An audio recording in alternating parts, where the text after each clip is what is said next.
Moskvada bolalar tishi og'rib kelyapti, stomatologga kirgandan keyin srazu tishimni yulib tashlang deydi. Yo'q, birinchi rentgen qilish kerak. Harakat qilinglar tishlaringni saqlab qolishga. O'zlaringning haqiqiy original tishlaring boshqacha. Keyin ertaga tish qo'yganlaringdan keyin uni ta'mni sezmaysizlar yoki boshqa neudobno bo'ladi bir narsa tishlashga. Mana shu uchun harakat qilinglar. Tish og'rigandan keyin faqat tavbat qilishga, yulib tashlashga harakat qilmanglar. Lecheniya qilib, saqlanib qilinglar. Bilaman 32 ta tish bo'ladi, lekin har bittasi kerak.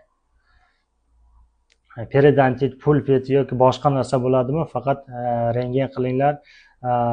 Plomba, lecheniya qilib saqlanib qilsalaring, mana shu sizlarga foyda. Ertaga misol 400-500 dollarga tish qo'yganlaringmi, lekin u hammasi o'zlariniki emas, original emas.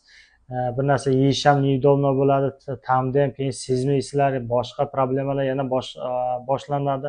Tishning qadriga u 50-60 ga kirganlaringdan keyin qadriga yetasizlar. Chunki tishning yarmi tushib qoladi, keyin qadriga yetasizlar, lekin unda kech bo'ladi. Hozirdan tishni harakat qilinglar saqlashga. Rahmat, salom oling.